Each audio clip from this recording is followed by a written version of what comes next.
రాజకీయం ఒకసారి రుచి మరిగిన తర్వాత వదిలించుకోవడం కష్టమే. ఇకపై రాజకీయాల్లో కొనసాగబోయేది లేదని దాదాపు 8 నెలల కిందట ప్రకటించిన సీనియర్ నాయకుడు ఇప్పుడు మనసు మార్చుకున్నారు. అప్పటిదాకా తాను ఉన్న పార్టీ నుంచి బయటకు రావడానికి ఆ మాట అన్నానే తప్ప రాజకీయంలో లేకపోతే బతకడం ఎలాగా అన్నట్టుగా సంకేతాలైతే ఇప్పుడు ఇస్తున్నారు.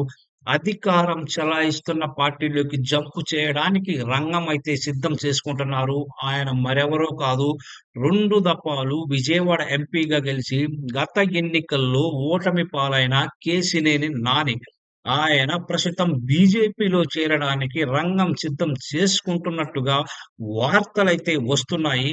తెలుగుదేశం నాయకుడిగా విజయవాడలో పార్టీని కాపాడుకుంటూ వచ్చిన నాయకుల్లో కేశినేని ఒకరు. 2019లో రాష్ట్రమంతా వైసీపీ ప్రభంజనం కనిపించినప్పటికీ విజయవాడలో ఆయన గెలిచారు. అయినా సరే తరువాత తెలుగుదేశం రకరకాల కారణాల వల్ల ఆయనను లూప్ లైన్‌లో పెట్టింది. అలా ఆయన వైసీపీకి దగ్గరయ్యారు. బేషరతుగా వైసీపీలో చేరినప్పటికీ 2024లో ఆయననే పార్టీ ఎంపీ బరిలోకి దించింది. అయితే ఓడిపోయారు. జూన్ 10వ తేదీనే ఇక రాజకీయాల్లో కొనసాగబోయేది లేదన్నట్టుగా తన సన్యాసాన్ని ప్రకటించారు.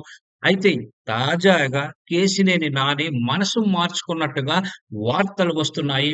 ఆయన వైసీపీని వద్దనుకున్నప్పటికీ భారతీయ జనతా పార్టీలో చేరడానికి దగ్గుపాటి పురంధేశ్వరితో పలు విడతలుగా మంతనాలు సాగించి రంగం సిద్ధం చేసుకుంటున్నట్టుగా తెలుస్తోంది. అయితే ప్రస్తుత తెలుగుదేశం విజయవాడ ఎంపీ కేశినేని చిన్నితో విభేదాల నేపథ్యంలో కూటమి పార్టీల మధ్య బెజవాడ రాజకీయాలు ముసలంలాగా మారకుండా ఉండేలా కేశినేని నాని బీజేపీలో చేరడం అనే వ్యవహారం స్మూత్‌గా సాగుతుందా అనే అనుమానాలు ఇప్పుడు పలువురికి కలుగుతున్నాయి. కేశినేని నాని బీజేపీలో చేరినంత మాత్రాన ఆయనకు ఎలాంటి హామీలు ఆ పార్టీ ఇస్తుందనే క్లారిటీ అయితే లేదు. విజయవాడ ఎంపీ స్థానాన్ని ఆశించకుండా ఉన్నంత వరకు కూటమి మైత్రి బంధానికి ఆయన చేరిక దెబ్బ కొట్టకపోవచ్చు.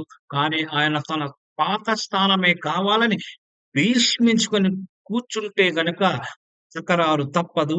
ఏది ఏమైనప్పటికీ కేశినేని నాని కొన్ని రోజులుగా తన అంతరంగిక మిత్రులతో తరచూ సమావేశాలు నిర్వహిస్తున్నట్టుగా మాత్రమైతే వార్తలు వస్తున్నాయి. రాజకీయ పునఃప్రవేశానికి ఆయన ఉవ్విళ్ళూరుతున్నట్లుగా సమాచారం అయితే కనిపిస్తోంది. రాష్ట్రంలో బలోపేతం దిశగా దృష్టి సారిస్తున్న బీజేపీ కేశినేని నానిని చేర్చుకోవడానికి కూడా చాలా సుముఖంగా ఉన్నట్లు తెలుస్తోంది. అయితే ఇదే జరిగితే కూటమిలో ఎలాంటి పరిస్థితులు ముందు ముందు జరుగుతాయో మనం చూడాల్సి ఉంటుంది.